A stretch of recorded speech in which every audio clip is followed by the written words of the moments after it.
lecturer, Freemason, American expat, and the author of Written in Stone, Decoding the Secret Masonic Religion Hidden in Gothic Cathedrals and World Architecture. It's my pleasure to introduce a man who's digging up the plan. Richard, welcome to THC. All right, thanks for having me. I really appreciate it. I love that puzzle master. That was cool. Yeah, I try to be creative with that, but thanks for being here. It is a real treat. I mean, again, this show, it was a listener's request that made me aware of your work, and I'm glad that I have been, because it seems like you're picking up architecture in the ancient world that isn't on other people's radar, and when you stack up case after case like you do, it really seems like we're talking about global knowledge to a degree that's pretty staggering, wouldn't you say? Definitely, yeah, and it's something that it's always been with me. It's stuff that was always inside of me and coming outside of me now, and that's what I'm bringing to the table, and that's why it's fun for me, because it's who I am. It's not like I see something and I want to try to be that thing. It's stuff that's coming out that was always inside of me. Always looking at churches, wondering why they had those big 3 entrances. Ever since I can remember, I think I was 6 years old, one of my earliest memories in life, and looking at that and thinking, what does that mean? And being struck by it. Mm-hmm. And then here, so many decades later, figuring it all out and putting it all together, I love it. Nice. Yeah. I mean, when you can fight the temptation to get distracted by the hustle and bustle of life, the debt that's accumulating in your name, paying bills, registering this, that, and the other, and all these things, when you can actually extract yourself from that and look at the pressing questions that are occurring to you naturally and actually pursue that path, I mean, that's a beautiful thing. Totally. Yep. That's totally right. I totally agree. It's once you can divorce yourself from having that 9-to-5 job, and once you can not have to worry anymore about when your next paycheck is coming, it all comes out of you.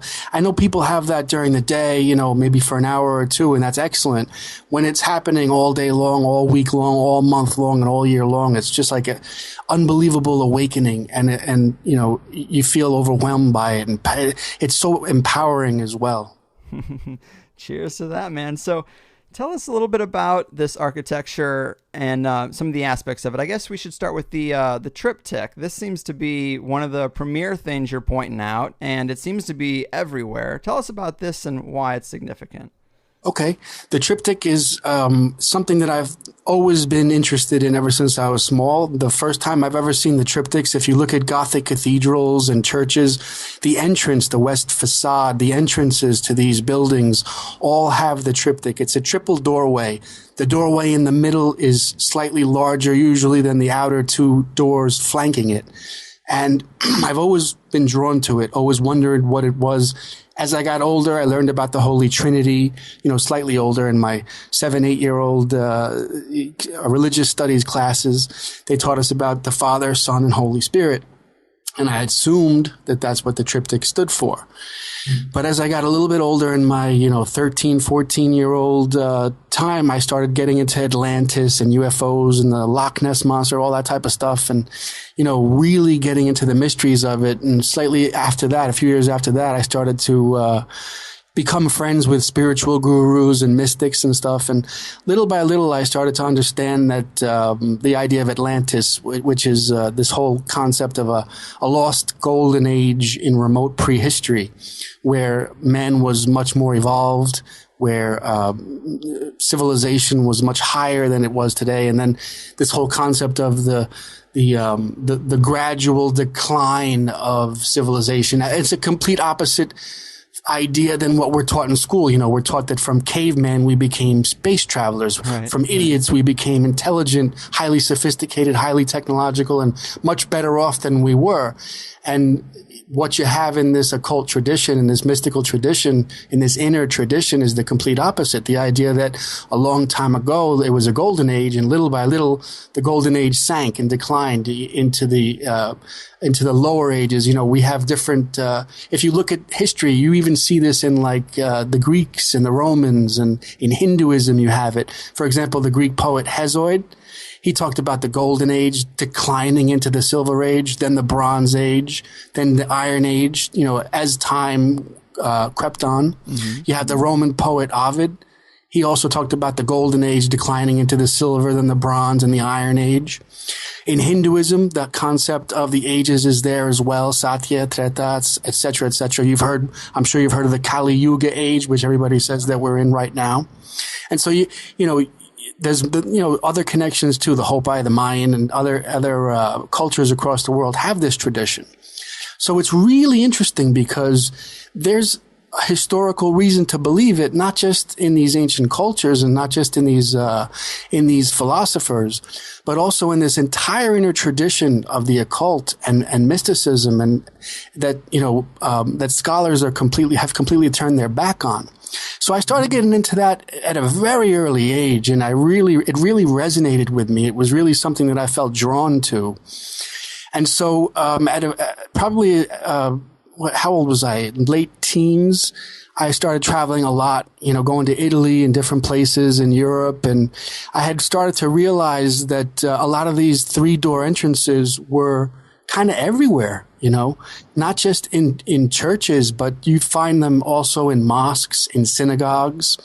You find them in Chinese architecture. You find them in Hinduism in India, in Indian architecture. And so I started to realize, it really doesn't stand for the Holy Trinity, because that's just one concept in one religious tradition. And so besides, I had come already to realize that the Holy Trinity is, and I know a lot of people aren't going to like this, but it doesn't make any damn sense. Father, Son, Holy Spirit never made any sense to me. I've studied it. I've read the Bible so many times, and I'm a true philosopher. I mean, I even studied philosophy in college. And I've read all the traditions, and it never made any sense. The only way it made sense is if Father, Son, Holy Spirit, if the Holy Spirit is a feminine. And right.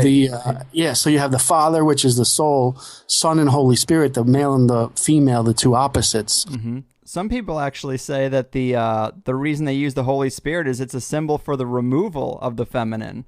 And I think that's kind of an interesting perspective, because symbolically it's like a puff of smoke where the feminine used to be in the Trinity there. I don't know. I think that's kind of compelling. That's it. I totally agree. That's exactly what it is. You have the middle door of the triptych, which is the Father, which is the eternal soul manifesting into the material world. And when the soul manifests into the material world, the world is made up of duality. And so that's the two opposite doors of the triptych.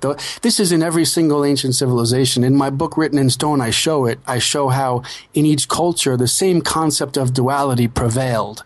The concept of duality, you'll find that people call it polarity and opposites. You find that in, bar none, every single ancient civilization on the planet.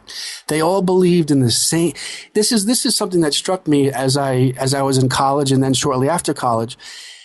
Every single ancient culture had the exact same wisdom. And it's impossible that archaeologists are not seeing what I'm seeing. Mm-hmm. Not only did they have the same pyramidal structures, a lot of them mummified their dead, same corbel vault architecture. And I show this on my website and my Facebook page and things like that. In my book, photos, endless photos about the similarities. But they also had the same philosophical ideas. And the concept of duality that they all held was that physical existence, the material world, is made up of yin and yang. You have it in China. In ancient China, they call it yin and yang. The two concepts of sun and moon. Okay. During the day and night, basically. During the day, it's light out and it's hot because the sun is shining. But at night, it's cold and dark. So you have this whole concept of opposites being symbolized by the sun on one hand and by the moon on the other hand. Mm-hmm. And that's the key. You have that in every civilization. They all talk about this duality, and they all use the same symbolism of the sun and the moon, the day and the night, the light and the dark, the hot and the cold, to symbolize it, to express it. And one important part of it is the idea that everything in the universe is dual, including our own physical bodies. So that the right side of the body is the male, solar, warm side, and the female side, the left side, is the lunar, the yin side. You have this connects to Kundalini Yoga, which I know you're familiar with, Ida and Pingala. And you have this in every civilization. There's just different words for it. There's different names for it. But usually it's always symbolized by the sun on one side, on the right side, symbolizing the yang aspect, and the moon on the left side, the female side, symbolizing the yin aspect. And so you have to remember that one thing though, that's physical world stuff.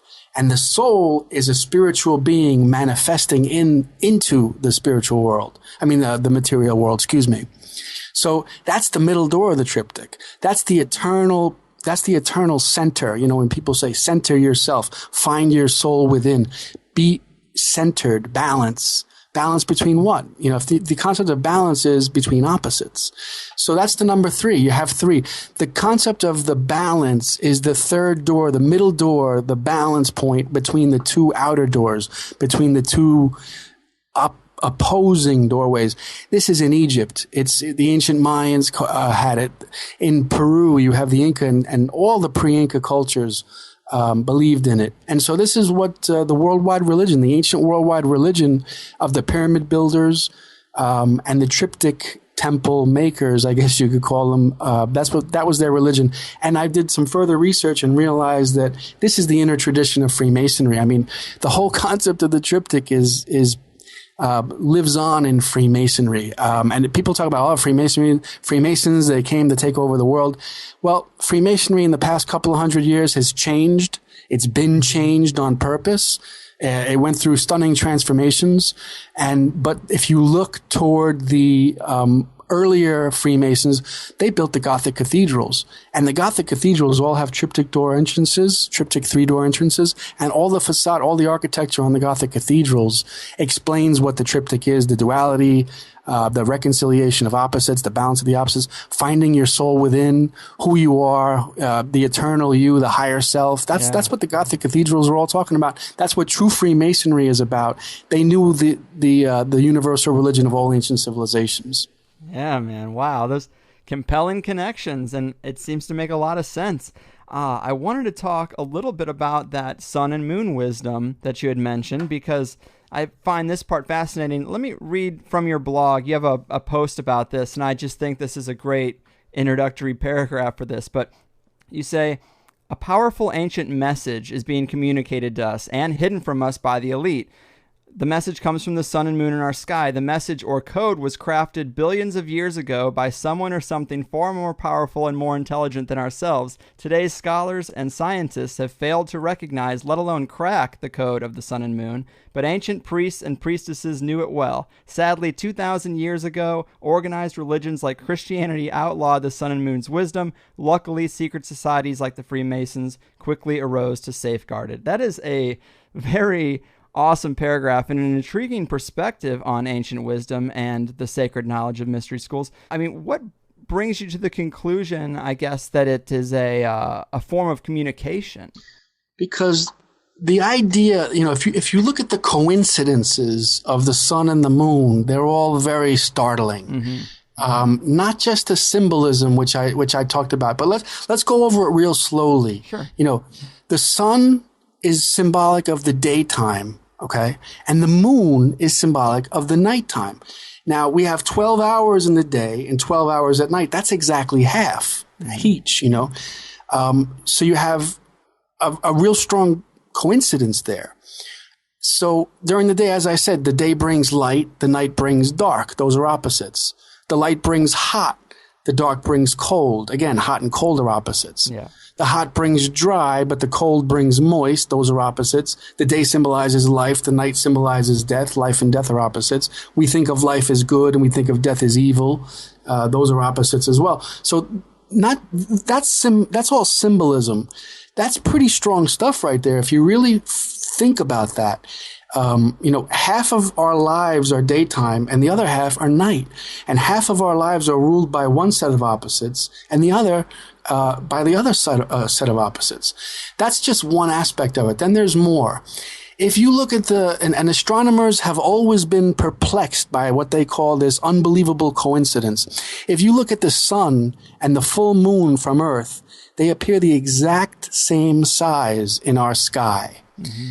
That's another major step forward to say, wow, this is more than just coincidence. Yeah. Because how could that, our planet is situated in such a way that from our perspective, when we look at the sun and when we look at the full moon in the sky, they're the exact same size. So not only do we have the sun on one side ruling the day and the heat and all the yang stuff, and the moon on the other side ruling the night and the dark and all the yin stuff, but the two planetary objects, the two astronomical bodies, are the exact same size when viewed from Earth.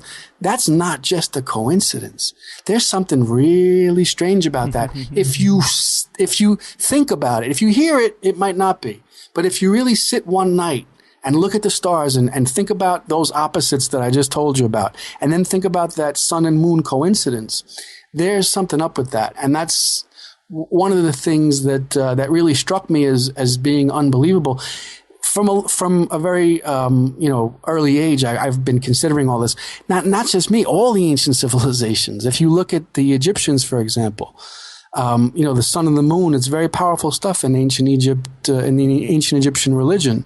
You have the whole left side of the body is the lunar side. The whole right side is the solar side. So they knew about this. This was something that their whole entire religion focused on. And this is something that's even known to Egyptologists. You could read this in modern books on Egyptology. So that's a few of the things that, shows you that there's something really going on here. And also in Freemasonry, the concept of the sun and the moon, very powerful stuff, strong tradition, all the symbolism. For example, if you look at the Masonic tracing boards, there's the two pillars of Jachin and Boaz. One of them is capped by the sun, Jachin. The other one is capped by the moon, Boaz. And that's major stuff in Freemasonry. The Jachin and the Boaz pillars, they symbolize the concept of duality. And all of the cathedrals, the Gothic cathedrals of Europe, have those massive twin pillars. If anybody's in front of their computer, just Google Gothic cathedrals and you'll see this. Two massive twin pillars, and one of them is the solar pillar, and one of them is the lunar pillar. Jachin on the right and Boaz on the left. As a matter of fact, Chartres Cathedral in France has an iron plate of the sun above one pillar and an iron plate of the moon above the other pillar. And that's because the Freemasons, the true, good, noble, strong, powerful people, men who were safeguarding the ancient tradition, the ancient universal religion, encoded it into the cathedrals, into the architecture. Every single part of the architecture is explaining this lost ancient tradition. And so that's who the Freemasons really were. That's why when I hear people talking about the Freemasons today, it's okay. I understand. Yeah, everything is corrupted. Every single schools are corrupted. Universities are corrupted. The law is corrupted. The government's corrupted. Obviously, Freemasonry has been corrupted as well. But don't get confused and think that the Freemasons were founded because they were trying to start some new world order. That's garbage. That's total garbage. That'd be a big mistake for you to make, for anybody to make, because the Freemasons built those cathedrals, and I've deciphered the architecture in those cathedrals, and they were very spiritual people, higher self. They believed in the higher self. Everything that they did was to encode a message in stone for us, because they knew there would be a darker time. They knew that the only way to keep this wisdom alive wasn't to write it down on paper. They encoded it in structures that to this day are still around. Those Gothic cathedrals are 1,000 years old. Yeah. These people deserve respect, man. Not for us to say, oh, the Freemasons, they're in charge of the banks. People are in charge of the banks. I know who, not the Freemasons. There's other people in charge of the banks and the IMF and all this other stuff, the pharmaceuticals, big oil. Sure, I see the conspiracy too. I went out and lived on my own too and realized how there's no way to make it unless you, are going to work the rest of your life like a slave. But, don't get confused and think that the Freemasons are behind it. Maybe in the past 100 years, the whole thing, 200 years, there's been a corruption. And, you could point to some Freemasons and say that the institution has been corrupted, okay, that's fine. I don't have any arguments there.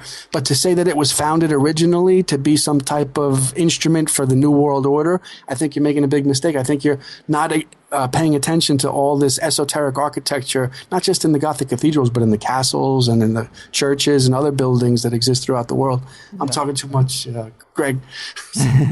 No worries, man. I kind of agree with you there. I mean, I've definitely had guests who are Freemasons who I think are super enlightening and intelligent, and obviously thereafter the real knowledge. It's obviously split in the conspiracy community when talking about the Masons, and it is kind of a popular thought in especially people who look at ancient civilizations and ancient architecture and look at this knowledge that we used to have. It's pretty popular to come to the conclusion that the Vatican Empire started trying to destroy this knowledge. The keepers of it formed secret societies to preserve it, and I can definitely see that thread.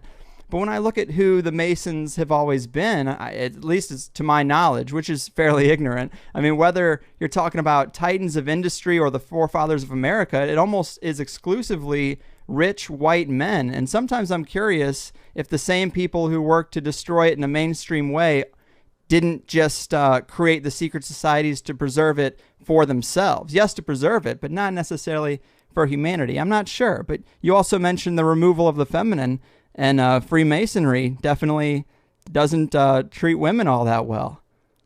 Well, this is fair. It's definitely fair to say. Again, what I'm looking at are the cathedral builders. Right. From that perspective, yeah. Yeah, as I said before, remember too, the Golden Age, thousands of years BC, it's all getting worse and worse and worse. Even in my own short lifetime, in the past 30 years, 40 years, I've seen such a decline. So imagine over how much it's really declining over hundreds of years, over a period of hundreds of years. So that's something that, to keep in mind as well. I'm looking at the cathedral builders.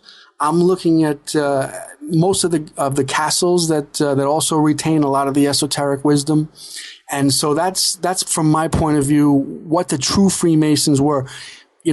When we get down to the 1700s, 1600s, even the 1800s, that's where I think the major changes started to occur in the 1800s. Yeah. And in fact, in one of my upcoming films, I've actually pinpointed it to a certain episode, the Morgan Affair. I don't know if you're familiar with that. I heard you talk about it on a previous interview, and that was going to be one of my questions for you.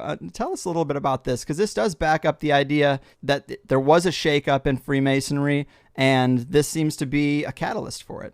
Yeah, basically when I look at the Morgan Affair, it looks to me like it was a red flag, like a false flag event kind of thing. False flag, we're in the 1830s here, more or less.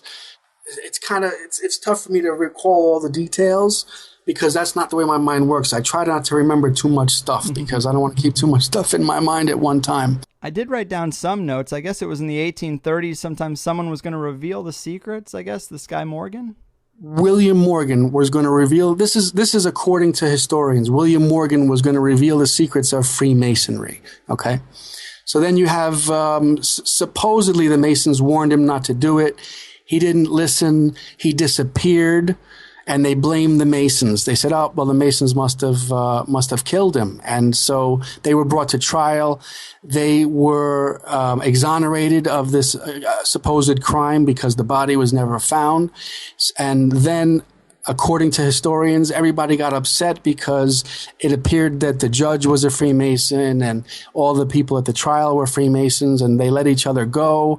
And so there was this huge backlash against Freemasonry, and everybody got upset at Freemasons, and lodges were boarded up. People stopped attending meetings. People disavowed Freemasonry. They didn't want to be Freemasons anymore. And supposedly across the country, you had this whole shutdown of the system. There was no longer any Freemasonry, or it died down from what it was prior.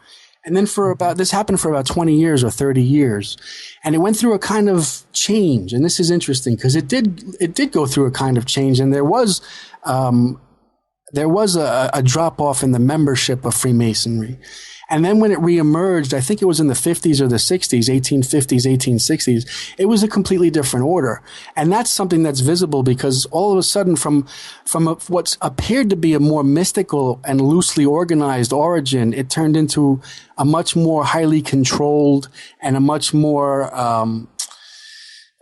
sort of American apple pie, 4th of July type of thing, what you see today, you know, which people join Masonry and they talk about the picnics and the fireworks and the fishing trips. And that's not what true Freemasonry is, you know. True Freemasonry is a mystical organization where people who are looking for something deeper than what religion can give you, that's where you go. That's where you used to go. Not, you know, you try to go there today, but you know, you get the fishing trip stuff, and that's where the difference is. And I pinpoint the change to the Morgan affair. That's as far as my research goes. I'm still looking into it. I'm asking a lot of questions about it. I'm not 100% saying that this is the way it happened. But this is interesting to me. That's all. My real forte is symbolism. My real forte is looking at the ancient cultures, figuring out, showing the similarities between ancient cultures, showing how they all had the same belief systems, pointing to symbols that show the belief systems, and then finding the tradition, the same concept of the universal religion in true, authentic Freemasonry. Mm-hmm. Yeah, I think that's super interesting. And also, I mean, there are other researchers who talk about that shakeup, and I have never heard about the Morgan affair. That definitely could be it. Frater X, a friend of mine and previous guest we've had, he's done a lot of research on the Scottish Rite branch in particular, as he seems to think that they're responsible for a lot of the emptiness of Masonry because they're one of the newest chapters and they've grown to become the biggest. So that's kind of an indication that they have help in breaking down the barriers of becoming a huge organization. And it seems to be devoid of a lot of the original information. So, I mean, it's definitely compelling. You also, I've heard you talk about in the past, there was a guy who wrote a letter to George Washington and said something about a cabal ransacking Freemasonry in Europe or something of that effect, right? Yeah, I would have to check my notes, though, for names and dates and things like that. Yeah. But, I think it was Schneider. I forget, and I don't have access to anything right now. But, yeah, the whole, in a nutshell, the Illuminati, and we've all heard that name before. Mm-hmm. There's information, and it's good, solid information, that the Illuminati arose and infiltrated the Masonic lodges little by little. A small faction, and they infiltrated, they took some of the wisdom, and what they did was they slowly took over the lodges. And this didn't happen in 5 or 10 years. This happened slowly over time. And that same group of Illuminati then crossed the Atlantic and came to America. And just as George Washington was dying of old age, he wrote a letter. And he said in the letter, I think it was to a man named Schneider, some unknown person of history. He said something to the effect of, "I've heard of the doctrines of the Illuminati. I've heard of the evil of the Illuminati and what they're doing in Europe, and I haven't seen any of that here in the Masonic lodges here, not yet anyway." And I think he died about 6 months later. So that letter to me was a little bit of information that said George Washington wrote a letter saying he'd heard that the Illuminati was ransacking through the Masonic lodges in Europe, and he had not seen that coming to America yet. And this was in the late 1800s. Then, of course, the late 1700s. Then, of course, 40 years later, you had the Morgan affair, where all of American Masonry seems to have changed. Mm-hmm. So that's where that's another piece of the puzzle that I see that I'm putting together for my own curiosity. Yeah. That shows me that this Illuminati, it's the Illuminati that started in Europe that came to America, is responsible for the taking away the wisdom of Freemasonry and, making it kind of a ruin, which is what I see of it today.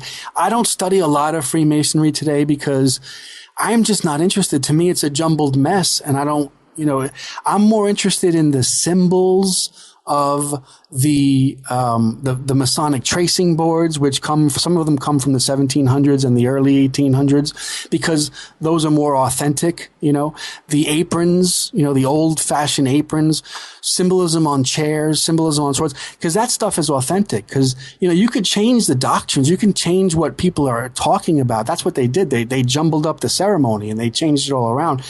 You can still see pieces of wisdom underneath it, the duality, like I said, the duality and the transcendence of duality to find the higher self. This is the concept of the number 3 that Freemasonry is famous for. The Freemasons all talk about the number 3 historically, and all the buildings of Washington, D.C. and all the buildings in the world have 3 symbolism. The whole concept of 3, again, is the balance of duality to find the center, to find the inner self, the higher self, recognizing that you're not your body, recognizing that you're something much higher than that. You're an eternal soul incarnating as, your body. And the soul is a god, by the way. And that's another piece of the puzzle that I see a lot of researchers and authors making a big mistake about. According the higher power, a monotheistic deity, or that guy over there, he's got all the power. He's absolute. He's no. It's you. You're the God. You're the power. You're the eternal soul. You decided to grow a body, and you knew it was going to be temporary. When you die, you'll go back to your higher self. Right. There's no person to follow. Don't ask for help from somebody else. It's all you. Believe in yourself. Your higher self, but you are the power. You have the power. And we've been divorced from that because, the powers that be don't want us to know that. This information is being hidden from us because it's a lot easier to make people slaves that way, to make them believe that they have to follow a doctrine rather than look inside themselves for the truth. Mm-hmm. Well said, man. And that was something else I was going to ask you about. An area of research of yours that I found pretty compelling was the Godself icon. You've kind of explained what it might mean, but where do we see this encoded? Oh, the Godself icon, I'm actually writing a book about it right now, and I'm hoping it's going to be ready in a couple of months. The Godself icon is just something that's been blowing me away for several years now. Every single ancient civilization had the Godself icon. It is a lost icon of a universal religion that existed in ancient times. The Godself icon is basically a human being with his 2 arms, his or her 2 arms outspread to the left and to the right, and usually holding parallel objects in each hand. Mm-hmm. And so again, the left side of the body, the yin side, the right side of the body, the yang side. The pose is showing us that duality of left and right is important here. And when you extend both arms to the sides, then the spinal column and the head are your middle. So if you think about it in terms of the triptych or the 3 doors, the left hand holding that object is the left side, the yin side. The right hand holding that object is the yang right side. And your brain and your spinal column are your center, are the God part of you. And I'm still researching it, even though I've put together collages and I wrote articles about it and my website, and it's also a chapter in my book, in Written in Stone. But there's a lot more to study about it. The rebus of 16th, 17th, and 18th century manuscripts is also a symbol of the God self. In one hand, the rebus holds the sun, in the other hand, the rebus holds the moon. The left is the moon, the right is the sun. You have the Godself icon also on cathedrals and Gothic cathedrals, churches. It's carved, usually holding twin animals on both sides. And that's the animal self. As I said, we're an eternal deity. We're a God manifesting into the material world. And how we manifest is in the form of an animal. We are animals. That's the naked truth of it. Yeah. And that's why the God self holds twin animals, because in order to manifest into the world, we have to put on an animal's body. That's a big part of the occult. I don't hear anybody talking about too much. We are animals. We're a God manifesting as an animal. And that's why you have the 2 animals on either side, because we put on the clothing of an animal. And that's what the God self is telling us, that, in order to incarnate into the world, we had to put on this animal clothing, this clothing of flesh. And so part of the meaning of life is to find the truth, find the middle balance, find the true center, and transcend the dualities and find the higher self. Remember who you are, Yeah. know thyself, To thine own self be true, right? Right. I thought the list of pictures you have on your website of all the times this Godself icon shows up. I mean, it's really, really interesting. And the archetype is always the same. The animal's different, but it's the same two outstretched arms. And the two animals that I noticed the most seem to be snakes and lions, or some kind of big cat. And I thought that was really interesting because when people do certain psychedelics like ayahuasca, they always seem to say they see snakes. And then also the green lion in alchemical writings was usually what they used to refer to marijuana. And I don't know if you've explored that component or if that's even a component. Maybe I'm stretching, but when you get into developing the higher self and the third eye, I mean, these things dovetail into psychedelics pretty well. Absolutely. Yep. Absolutely, Greg. Yeah. And it's very, very interesting. Everything you said is absolutely correct. I'll just add that, for example, the twin serpents on both sides, a common theme in almost every single ancient all the great centers of civilization in antiquity had those twin serpents on both sides. And so, and the serpent has a lot of different meanings, and it depends on what context you're looking at it. But it could have a negative connotation. I mean, serpents are the lowest thing. They crawl on their bellies. The women are usually afraid of serpents, right? Mm-hmm. And so they have a negative connotation. People are usually scared of them as they're scary. They're evil and that type of thing. They're also very powerful and they symbolize eternal life because they're able to slow their skin. And so they never really die, because they always just take off that layer of skin. It's like a soul reincarnating constantly, The soul is the serpent and the skin are the bodies that you just shed every time that you're done with them. So, I mean, yeah, there's a lot there that, as I'm putting some of it in my book, and I'm exploring other parts of it. I have ideas, and it's hard because I like to back everything up with images and photos and quotes. I don't like when authors just talk about things and we're supposed to believe that at face value. It's true. I like it when, I show photos and then I show another photo from some other culture, and then I show something from, the 17th century and then another thing from the 18th century, and then a cool quote from like Joseph Campbell or Alan Watts, Yeah. And it's like ties it all together and like, wow, I always look at my writing or my blog articles or my book like I'm presenting evidence in court, and I have to convince a jury that this is true. I give lectures in Masonic halls. And every time at the end of every lecture, somebody gets up and says, that's the best lecture I've ever seen. It was like you presenting evidence in court. And that's important to me because I got to convince myself of it first. Right. And if I'm not convinced of it, I'm not going to try to convince anybody else of it.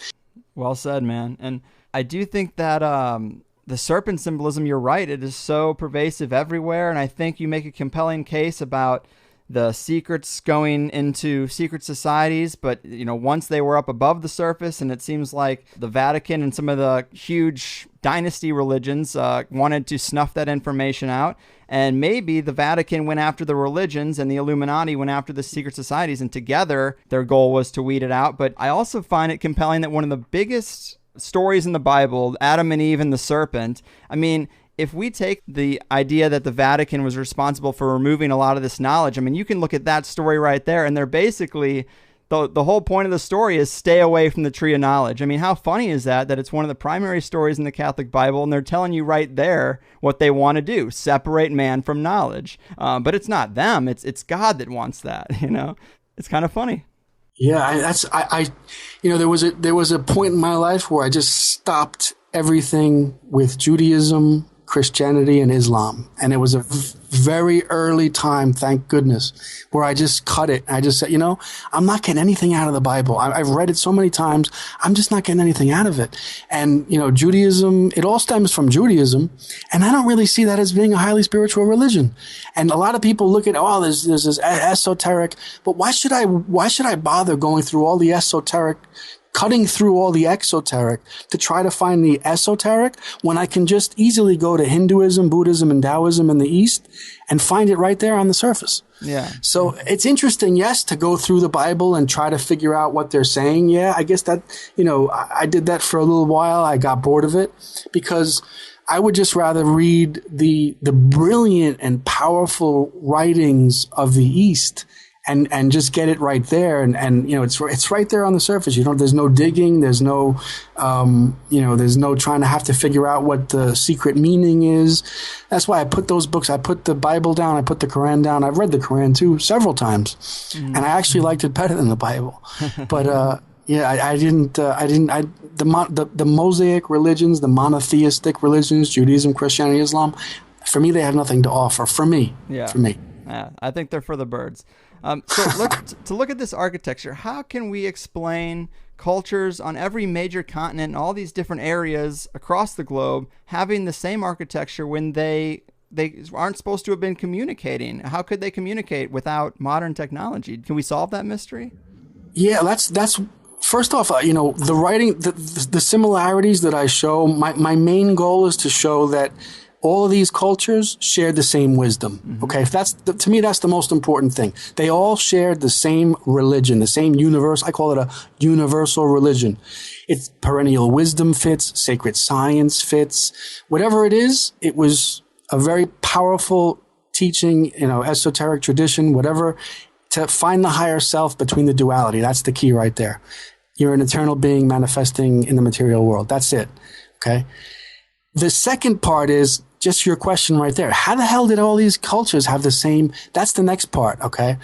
So once I figured out that they all had the same symbols and teaching and et cetera, I said, okay, now what is the meaning of this? Now there's two explanations. Diffusion, which is it all started in one place and then slowly moved across the world to the next place. Or you could look at it like there was, as I was saying before, a golden age. Okay, there was a time when all the cultures were united, right? And they called it Atlantis, or you could say that Atlantis was a continent in the middle of the Atlantic Ocean. It sank beneath the seas. Survivors fled to different parts of the world, taking their wisdom with them. That's why you have pyramids, triptych temples, mummification in different parts of the world, like China, Egypt, in Mexico. So there's there's these ideas. The inner tradition, if you're going with the occult tradition, and that's what I like to do. I like for my ideas to stay along those lines. You know why? Because for hundreds and hundreds of years, intelligent people have been following that tradition. And that's why I try not to use words like a matrix, the matrix. I know that's a big popular word nowadays. It's fine. It's cool. It's good. People are waking up. I love it. But for me, I like to stick to life is a dream. Why? Because that's what the tradition, the occult tradition, the inner tradition, stick with what people have been talking about for centuries. Because then we can all sort of play off the same table, we could all play off the same. But anyway, the concept is that we're all dreaming of life. That's what when the soul manifests into the material world, it's like this God having a dream. Mm-hmm. And you'll find that everywhere. I mean, Rumi talks about it. Shakespeare, there's a famous line about all life being rounded by sleep. Dream was such stuff that dreams are made of. Life is what such stuff that dreams are made on. Something like this. Row, row, row your boat gently down the stream. Merrily, merrily, merrily, merrily, life is just a dream. There's plenty of stuff on my website. Just type in Google Richard Cassaro and dream, God, stuff like that. You'll find it. Lots of quotes, lots of information about that. But anyway, getting back to what we were talking about, there's this whole a tradition that I think we should stick to, which says that there was an ancient golden age. Some philosophers link it to Atlantis. Some thinkers just don't link it to anything, just call it a tradition. But they say that there was this golden age of Atlantis, and they say that the people in Atlantis were in touch with their divine self. Plato talks about it. He says the reason Atlantis fell was because Exactly. He says the gods the gods that were in Atlantis, the people that lived in Atlantis lost the connection with the divine within them. Mm-hmm. And to me, it's just basically they forgot that they started to become more and more attractive to the material part of life. And they forgot that they were divine entities. They forgot that they were divinities. And so that slowly dropped off. Another part of the teaching says that the third eye, the Atlanteans had the power of the third eye. And that shrunk down to what today we call the pineal gland. And I talk about that in my book and my research tremendously because it's one of the main symbols of Freemasonry. Not only do you have the Jachin and the Boaz pillar, but at the top of those two pillars form the bottom parts of a triangle. And the apex of that triangle formed inside the triangle is a giant luminous eye, a centered eye. And that's the third eye. And that's clear, and that's something that I've been talking about and writing about for years now. And that's, again, part of the ancient tradition, part of the occult, part of Freemasonry. It goes back to Atlantis. The concept of the third eye goes back to Atlantis. They called it the mind's eye, the inner eye, whereas the two physical eyes see outward. The spiritual mind's eye, the third eye, sees inward at the inner soul. It's how you recognize the higher self. It's how you see that you're a divine being and not just the animal that you see in the mirror. Mm-hmm. So again, talking too much, right? No worries. So I guess I would ask, now everything today in today's world is all jumbled up. There's no real preservation of that golden era culture, or, are there pockets of tribes in the Amazon and Peru that you think perhaps could have been undisturbed that still hold the same tenets and principles of the golden age? I don't think so. No, it's all gone. Yeah, I think so. The closest we can come to it at this point is what I'm trying to do with my research, which is show all the similarities and all the parallels between cultures on different sides of the oceans, like the Egyptians and the Mayans, the Egyptians and the Inca and pre-Inca cultures of Peru, the cultures that existed in present-day Cambodia and Indonesia, and the cultures in the New World like the Mayan and the Aztec and things like that. Mm-hmm. China, ancient China's culture, etc. There's tremendous similarities, and that's, I think, the closest that we'll come to the lost wisdom.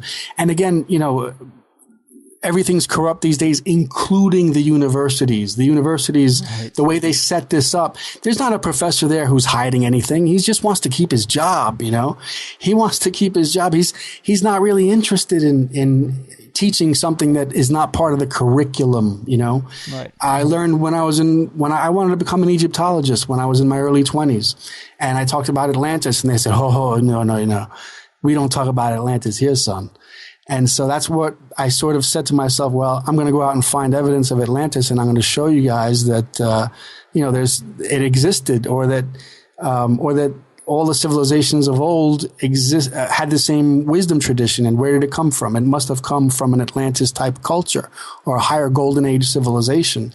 And, civilization must be deteriorating. It's not getting better. It's deteriorating, century after century. Age after age, it's getting lower and lower. And by the way, there's going to be a time when it completely collapses, and then it will begin to ascend again. So it's not just a downward cycle. It's a complete cycle. It goes down, it goes down, and then it goes up again. And then it goes down, and then it goes up again. So, we're in the down cycle. We're probably scraping the bottom almost. That's the way I see it. That's the way I see it. It is an ebb and a flow, and I do love that perspective that we devolved from greatness rather than ascended from apes, because like I mentioned in the intro, it does seem like every time we're taught something and it's drilled into our heads aggressively, the opposite seems to be true. So then that would be a perfect example of it. We're told we evolved from these primitive apes and that we have been marching on this steady incline towards progress and the pinnacle of human development. And meanwhile, we're uncovering all these ancient things that seem to point to a complete flipping of that script, and that it seems more like a humanity's timeline-long game of telephone, where as we get further away from this original seeding of knowledge, we lose more and more and more of it, and now we're just fumbling around in the dark trying to figure it all out again. Yeah, that's it. And as you look at these ancient monuments, like Stonehenge, the Great Pyramid, there's a ton of monuments around the world that are unbelievably sophisticated. And for grown men and women to look at these monuments and sneer and say, oh, the ancients could have easily done that. I mean, that's unbelievable. I'm not saying they had higher technology necessarily. I think they were more spiritual beings. I think that they were, they had much more power than we do. Mm-hmm. We're disconnected from the source. We don't know our center. We're unbalanced. We're sick. They weren't. Think of the people that built Sacsayhuaman in Peru or the Great Pyramid or Stonehenge as a group of Buddhas or Christs, because that's what they were. And that's where people, I think, are making a mistake today. This ancient advanced technology. I don't like that really. It doesn't resonate with me because it doesn't fit in with what I see as being a golden age in the past. And I don't believe that the golden age necessarily had the machining technologies. That's the way we look at it today because that's the only way we can comprehend it, But right. The whole concept of a golden age, I think, and if you read in the writings of Plato and a lot of the other philosophers, not just Plato, by the way, a lot of philosophers talked about Atlantis and they were higher spiritually. And so when you're in touch with yourself, that's the whole concept of the Jesus story, the Christ story, and all the Osiris stories and the Mithras and all the sun gods of history. Those they're examples for the masses of what you can do. You can be a Buddha. You can be a Christ. You are a Buddha. You are a Christ. You have that power within you. It's just a matter of finding it, finding the balance, striking the balance of opposites, transcending the opposites, finding the center within, finding your higher self. Those people that built those monuments were all spiritually centered. They were all Christs and Buddhas or approaching Christs and Buddhas. We could call them bodhisattvas or we could call them enlightened beings that were not necessarily at the level of Buddha, but, a lot closer than we are today who, we take pharmaceuticals, we live as slaves because we have to work and we eat food that's horrible and genetically modified and et cetera, et cetera. I don't have to go through the line. Basically what kind of world we're living in.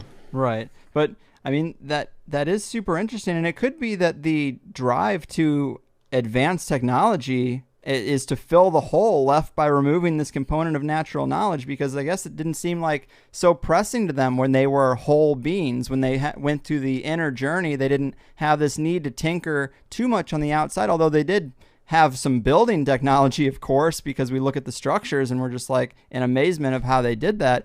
But as far as travel and things like, obviously computers and mechanical things, I'm not so sure how that all worked out. I guess another possibility I entertain is that obviously the ancient aliens idea is huge and that this knowledge came from a third party somehow, and maybe that could also tie into the Atlantis civilization. But I'm also compelled by the idea that if there was a third party that kind of got this information to the cultures around the world, I wonder if it wasn't some type of spiritual or multidimensional communication from being in a higher state of mind. I totally think that's possible. I really do. I think, anything is possible. And that's a very interesting idea. And I don't see why that can't be. And Richard, I guess that kind of gets us towards the end here. I mean, I think you're doing great work. I don't know anyone else drawing attention to these particular design elements around the globe. You find so many of them in so many places, and you're stitching back together the mindset and philosophy around those elements, and I think it's great stuff. But I guess before I cut you loose, remind the people about your book and website so they can check out a little bit more what you got going on.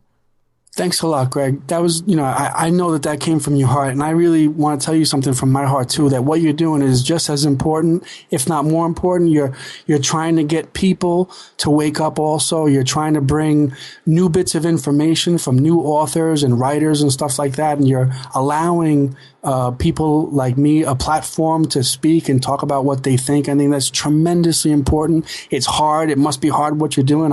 I'm sure you're not making $10,000 a week, and not to that that's so important, but you know what I'm saying. It's got to be a struggle, and keep doing it. Keep going strong. The book is called Written in Stone.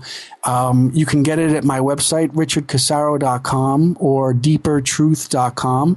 I'm also writing a second book. It's called The Missing Link. It's about the Godself icon found worldwide, which is a spin-off of an article in the Written in Stone book. And so, that's pretty much it right now. And I've got other things coming up on the horizon, including some films and some other articles for my website and a couple of more books.